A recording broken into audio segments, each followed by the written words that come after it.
ಜಗತ್ತಲ್ಲಿ ಏನೇನು ನಡೀತಿದೆ ಅಂತ ತಿಳ್ಕೊಳ್ಳೋಕ್ಕಿಂತ ನಮ್ಮ ಕಣ್ಮುಂದೆ ಏನೇನು ಆಗ್ತಿದೆ ಅಂತ ಮೊದಲು ನಾವು ತಿಳ್ಕೋಬೇಕು. ಎಷ್ಟೋ ವಿಷಯಗಳು ನಮಗೆ ಗೊತ್ತಿಲ್ಲದೇನೆ ನಡೀತಾ ಇರುತ್ತೆ.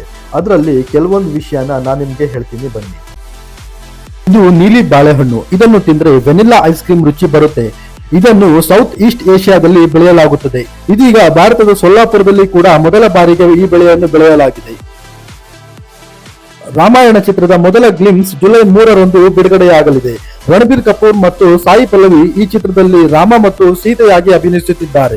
ರಾವಣನಾಗಿ ರಾಕಿ ಸ್ಟಾರ್ ಯಶ್ ಅವರು ಅಬ್ಬರಿಸಲಿದ್ದಾರೆ. ಇದರ ನಡುವೆ ತಯಾರಕರು ಚಿತ್ರದ ಬಿಡುಗಡೆಗೆ ಇನ್ನೂ 1 ವರ್ಷ ಇರುವ ಕಾರಣ ಟೀಸರ್ ಬಿಡುಗಡೆ ತಡವಾಗಿ ಮಾಡಲಿದ್ದು, ಜಸ್ಟ್ ಒಂದು ಗ್ಲಿಮ್ಸ್ ಮೂಲಕ ಅಭಿಮಾನಿಗಳಿಗೆ ಖುಷಿ ನೀಡಲು ನಿರ್ಧರಿಸಿದ್ದಾರೆ. ಅಯೋಗ್ಯ ಸಿನಿಮಾ ಮೂಲಕ ಕನ್ನಡ ಚಿತ್ರರಂಗದಲ್ಲಿ ನಿರ್ದೇಶಕರಾಗಿ ಗುರುತಿಸಿಕೊಂಡಿದ್ದ ಮಹೇಶ್ ಕುಮಾರ್ ವೈವಾಹಿಕ ಜೀವನಕ್ಕೆ ಕಾಲಿಟ್ಟಿದ್ದಾರೆ.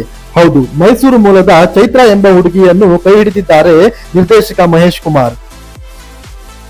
ತಾಮ್ರದ ಪಾತ್ರೆಯಲ್ಲಿ ಇಟ್ಟಿರುವ ನೀರು ಸೇವನೆಯಿಂದ ಏನು ಪ್ರಯೋಜನವಿದೆ ನಿಮಗೆ ಗೊತ್ತೇ?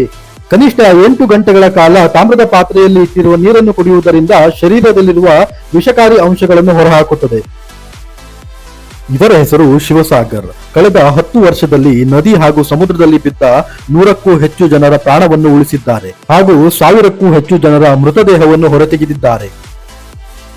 ಇವರ ಹೆಸರು ಡಾಕ್ಟರ್ ರಮಣ್ ರಾವ್. ಇವರು ಸುಮಾರು 53 ವರ್ಷಗಳಿಂದ ಹಳ್ಳಿ ಜನರಿಗೆ ಚಿಕಿತ್ಸೆಯನ್ನು ನೀಡುತ್ತಿದ್ದಾರೆ. ಇಲ್ಲಿಯವರೆಗೂ 25 ಲಕ್ಷ ರೋಗಿಗಳನ್ನು ಉಚಿತವಾಗಿ ನೋಡಿದ್ದಾರೆ. ಮಾರಿ ಬಿಸ್ಕೆಟ್ ಹಾಗೂ ಪಾರ್ಲೆಜಿ ಬಿಸ್ಕೆಟ್ ಬಳಸಿಕೊಂಡು ಈ ಯುವತಿಯು ಅಯೋಧ್ಯ ಮಂದಿರವನ್ನು ರಚಿಸಿದ್ದಾಳೆ.